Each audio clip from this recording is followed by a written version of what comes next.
Find the relationships between the following pairs of angles, AID and CDI.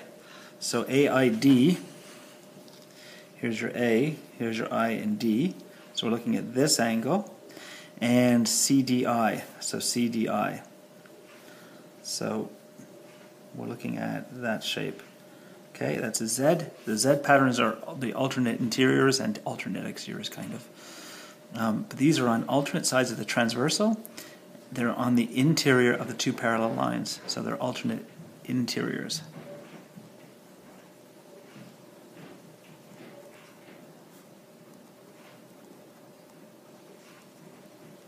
Okay, DEH and BEK.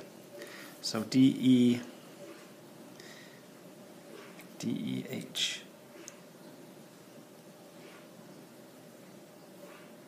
Where's DEH?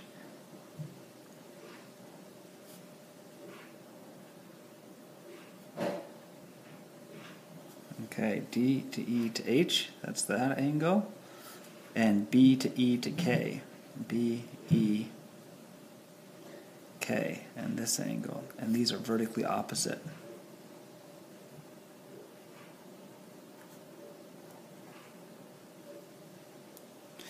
All right, AHM and EHM and AHM. So EHM, so E to H to M, so this angle, and AHM, A to H to M. So we're talking about these two angles here, okay, this angle and that forms a straight line, okay? So these are supplementary.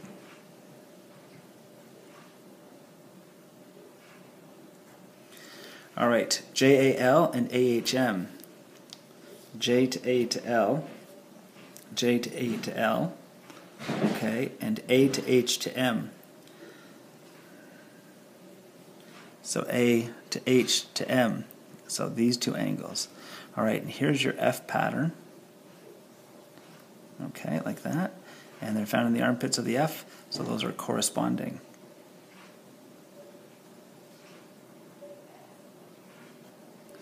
Okay, DHE. So D to H to E, this angle, and JAL. JAL. So we're talking about this angle right here and this angle. Okay, they're on alternate sides of the transversal, and they're on the exterior of the parallel lines. Okay, so if I make that angle, and I kind of join up with the transversal, we get this weird Z pattern. Okay, so that's alternate exterior.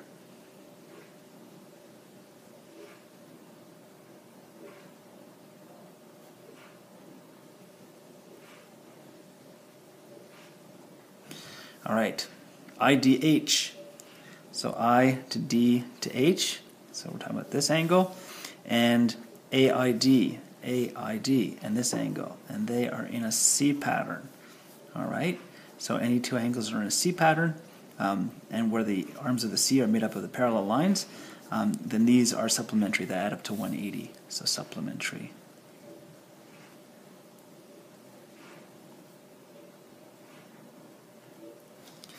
Okay. Question number 2, find the measure of the indicated angles. All right, so I find it's a lot easier if you put in all the angles on the diagram. So G to B to I, that's this angle right here. So this is 76 and this is 37. Okay, 70 and 30 make 100, 6 and 7 make 13. So 113. I'm just going to write that up here so I remember it. So 113 degrees. Okay, so we're talking about what do you add to 113 to get to 180? Well, to 110, you'd add 70. So this is 3 more than 110, so I'm going to have to go 3 less than 70, so 67. So 67 degrees. Okay, 67 degrees. HJI. H to J to I. So we're talking about this angle up here.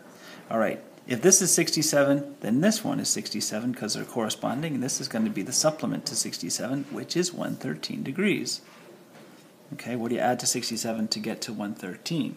To get to 180? 113. Okay, so HJI is 113 degrees. And then BGM. So B to G to M right here. That's the supplement of 37. Okay, 37 is almost 40. So what do you add to 40 to get to 180? Well, 140. Okay, but this is 3 less than 140, than 40, sorry. So I'm going to have to add 3 more to the 140. So 143 degrees. So 143 degrees. A, B, J. So A to B to J, that's going to be the supplement of the 67, which we already know is 113. Okay, so 113 degrees. G, E, J. So G to E to J. So we're not talking about this angle right here, and that is going to be 143 degrees. It's corresponding to this angle down here. See, here's your F pattern. Okay, and it's found in the armpits of the F. Okay, it's corresponding because they're both left of the transversal and both are below the 2 parallel lines. Okay, so G to E to J is 143 degrees. Okay, FEG. Here's FEG, and it's right there. It's going to be supplementary to 143, which we already know is 37 degrees. It's also in a Z pattern to this 37. It's the alternate interior. So these two are the same angle. Okay, so that's it for question 2.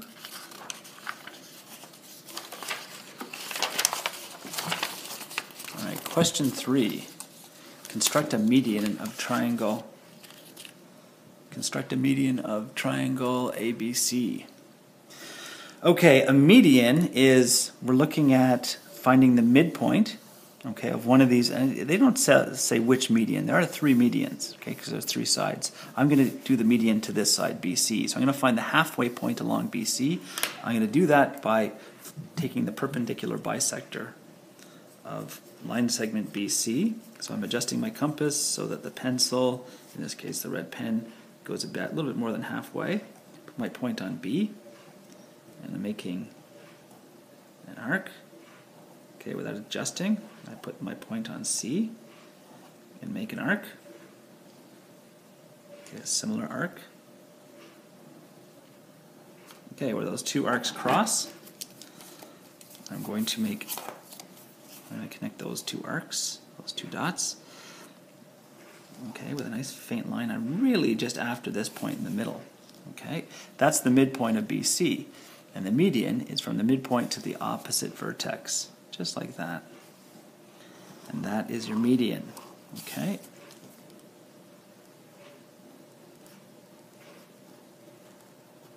All right. The next one, number 4, construct an altitude to angle QR. And that should read QRP. All right, so to make an altitude, what I'm going to do is, the altitude is just a height. Now I can make it from any side. I'm just going to make it from this side. So I'm going to be constructing a line that's perpendicular to QR that passes through P. So that's a perpendicular through a point off the line. Okay, so I'm going to adjust my compass. So I'm going to make sure that this arc crosses my QR line at 2 points. Okay. And there it is. Okay, so it kind of crosses right at the R, and it crosses here.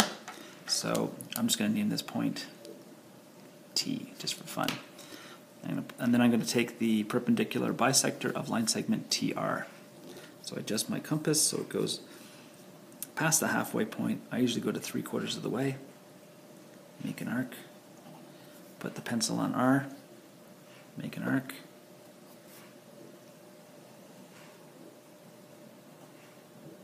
Okay, and then where those 2 arcs cross, join that up with P, and there we are. Now I'm just really after from P until it meets that line, and notice it meets it at 9 degrees, and that's your altitude.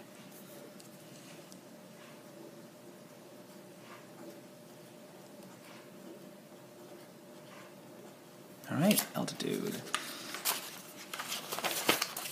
All right, next question. 2, 3, 4. Question number 5, perform the rotation. So that's rotate positive 270, which is the same as negative 90 degrees, which is the same as 90 degrees clockwise. Okay, so I'm just going to, the easiest thing to do is just rotate the paper, right? And look where your A is. Your A is going to be 11, negative 11, positive 11. Okay, so negative 11, positive 11. There's your A prime. Your B, okay, you can keep doing that method. That's fun. The B is going to be at negative 7, positive 12. Okay, or you can say, look, the B was at 12, 7 down here. We know it's going to end up here, so it's 7, 12. You could do it that way. There's your B prime. Or you could use your mapping. Your mapping is, for 90 degrees clockwise, is x, y becomes y, negative x. Okay, so your C, which was negative 9, negative 3, is going to become negative 3, positive 9. The 9 is going to go back to the back and switch. So this is your C prime at negative 3, positive 9. C prime. Then we connect the dots.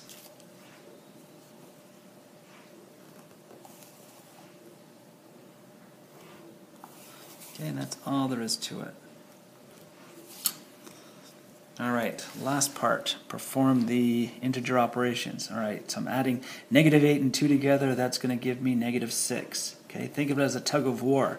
The biggest number, ignoring the signs, wins, right? 8's going to win against 2, and 8's negative, so it keeps the sign. All right, the signs are different, subtract. Here we have negative 8, negative 12, same sign, so the negatives win, add them. Okay, so negative 20, positive 12, negative 4. They're going to have a tug of war. They're going to compete. All right, 12 is going to win, so it's going to be positive 8. 10 take away 15. The 15 is going to win, so it's negative 5. The difference between 10 and 15, between 15 and 10 is 5. Here we have a plus and a minus. We treat that. It's the same as the multiplication division rule. All right, if the signs are the same, like think of the signs as having if they're the same, they agree. If they're different, they're arguing. Okay, think of the arguing as being negative. So here the signs are disagreeing. That's negative. So negative 10. Here the signs are agreeing. So that's positive 18. Here the signs disagree. So that's negative. And 5 times 7 is 35. Here the signs agree. So that's positive 40. Here the signs disagree. So that's negative 5. That's division. Here the signs agree, so that's positive 80. Here the signs agree, so that's positive 20. Here the signs agree, so that's positive 9. Okay, and that's it for the quiz. Have a good day.